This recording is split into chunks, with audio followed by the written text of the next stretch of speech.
दोस्तों, आज आपको एक ऐसे रहस्य के बारे में बताने जा रहे हैं जिसे विश्वास करना शुरू में शायद आपके लिए आसान ना हो, लेकिन यदि आप बिना किसी पूर्वाग्रह के तथ्य को देखेंगे तो आपका जीवन आज ही एक अद्भुत शांति महसूस करेगा। क्योंकि जीवन का सबसे महत्वपूर्ण कार्य है भगवान, उस भगवान को प्राप्त करना जो कुल का मालिक है।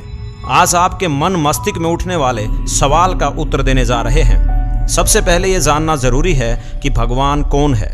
आज आपको ये भी बताएंगे कि आज तक आपको भगवान के बारे में भ्रमित करने वाले तथाकथित धर्मगुरुओं का क्या स्वार्थ था। आखिर द्वापर युग में परमात्मा ने प्रकाट्य की लीला कैसे की? क्या भगवान माँ के गर्भ से जन्म लेते हैं? इन सब रहस्यों की गुत्थी को परत दर परत सुलझाएंगे। आइए शुरू करते हैं। भक्ति काल के प्रसिद्ध संत जिन्हें आज जनमानस संत कबीर कहता है, वे वास्तव में केवल संत नहीं थे।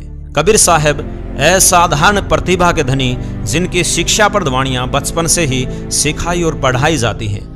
वे मात्र संत नहीं बल्कि पूर्ण परमात्मा हैं, जिन्होंने पृथ्वी पर जुलाहे की भूमिका की। कबीर साहब पूर्ण परमात्मा हैं, जिसकी गवाही वेद देते हैं तथा वेदों में वर्णित विधि अनुसार इस पृथ्वी पर अवतरित होते हैं। कबीर साहब इस पृथ्वी पर अद्भुत लीलाएं करते हैं, अपनी पुण्यात्माओं को तत्व ज्ञान से अवगत कराते हैं। आइए उनके जीवन पर प्रकाश डालते हैं। कबीर साहब जी लगभग 600 वर्ष पूर्व ज्येष्ठ शुक्ल पक्ष की पूर्णिमा को ब्रह्म मुहूर्त के समय एक शिशु के रूप में बनारस शहर के लहरतारा तालाब में कमल के फूल पर अवतरित हुए। इसके प्रत्यक्ष दृष्टा थे ऋषि अष्टानंद, जिसका आज भी प्रमाण है। जहाँ बैठकर ऋषि अष्टानंद जी ने यह दृष्टांत देखा, उस जगह पर ऋषि अष्टानंद जी की एक यादगार भी बनी है। कुछ समय उपरांत लहरतारा तालाब पर नीरू नीमा जुलाहा दंपति गए तथा नवजात बालक रूप में कबीर परमेश्वर जी को देखा तो उन्हें कमल के फूल समेत उठाकर घर ले गए तथा कबीर परमेश्वर जी को अपने बालक रूप में पाला, क्योंकि वे निसंतान थे। वास्तव में नीरू और नीमा ब्राह्मण दंपति थे, जिनके नाम गौरी शंकर और सरस्वती थे। दोनों ही कथावाचन करके जीवन निर्वाह किया करते थे। उनकी धन जोड़ने की प्रवृत्ति बिल्कुल भी नहीं थी। वे अतिरिक्त धन का भंडारा कर दिया करते थे। इसी कारण से अन्य ब्राह्मण उनसे ईर्ष्या करने लगे। इसका फायदा मुस्लिम समुदाय ने उठाया और उनका जबरदस्ती धर्म परिवर्तन करके नाम भी बदल दिए। नीरू नीमा ने ही कलयुग में कबीर साहब जी की परवरिश की तथा कबीर साहब जी के मुंह बोले माता पिता कहलाए। नीरू और नीमा द्वापर युग में सुपत सुदर्शन जी के माता पिता थे। इन्होंने कबीर साहब की बात को उस समय स्वीकार नहीं किया था। अंत में सुदर्शन जी ने करुणामय रूप में आए कबीर साहब से प्रार्थना की कि मेरे माता पिता यदि किसी जन्म में कभी मनुष्य जीवन प्राप्त करें तो इनको संभालना प्रभु। कबीर साहब ने कहा, चिंता न कर, अब तू अपने माता पिता के चक्कर में यहाँ उलझ जाएगा, समय आने दे, उनको भी संभाल लूंगा। कबीर साहब जी ने भी स्वयं अपनी वाणियों में यह स्पष्ट किया कि उनके कोई माता पिता नहीं थे, न ही उन्होंने माँ के गर्भ से जन्म लिया तथा वे अजर अमर अर्थात अविनाशी हैं। कबीर साहब जी कहते हैं, ना मेरा जन्म ना गर्भ बसेरा, बालक बन दिखलाया, काशी नगर जल कमल पर डेरा, वहाँ जुलाहे ने पाया, मात पिता मेरे कछु नाही, ना मेरे घर दासी, जुल्हे का सुति आन कहाया, जगत करे मेरी हांसी। इसके अतिरिक्त आदरणीय संत गरीबदास जी महाराज की वाणियों में व नानक देव जी की वाणियों में भी कबीर साहब की लीलाओं, जीवनी और परमात्मा होने के संपूर्ण साक्ष्य उपलब्ध हैं। कुछ लोगों का मानना है कि कबीर साहब जी की पत्नी भी थी, जिनका नाम लोई था, जिसका जिक्र कबीर जी की वाणियों में है, लेकिन यह मात्र एक भ्रमणा है। संतों की वाणियों में लोई शब्द स्त्री के लिए प्रयोग होता है। जैसे आदरणीय संत गरीबदास जी की संध्या आरती में एक वाणी है, दास गरीब कहे नर लोई, यो पद चिन्ह बिरला कोई।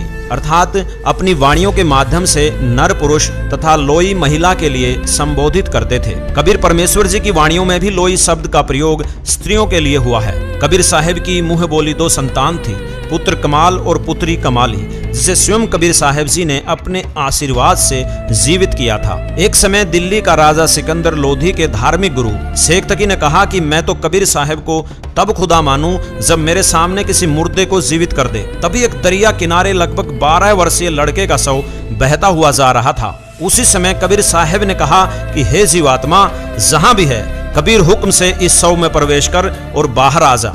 तुरंत ही वह 12 वर्षीय लड़का जीवित होकर बाहर आया और कबीर साहब के चरणों में दंडवत प्रणाम की। सब उपस्थित व्यक्तियों ने कहा कि कबीर साहब ने कमाल कर दिया।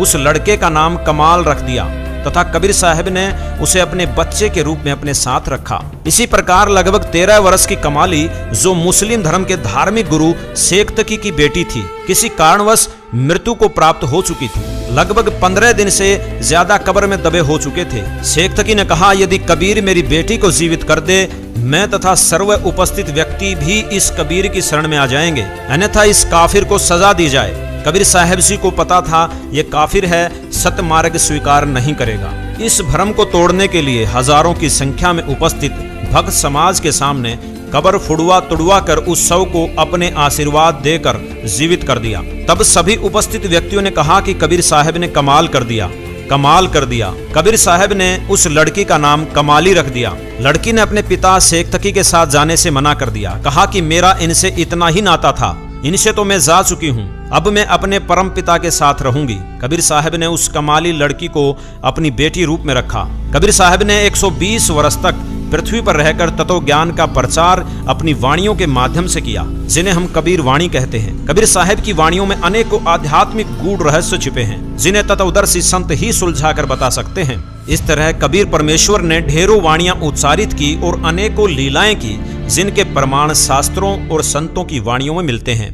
कबीर परमेश्वर ने मृत गाय को जीवित किया, 2 मृत शवों को जीवित किया, काशी में 18 लाख विभिन्न साधु संतों को भंडारा कराने की लीला की, जिसमें प्रत्येक व्यक्ति को प्रत्येक भोजन के बाद 1 स्वर्ण की मोहर व 1 दोहर दी।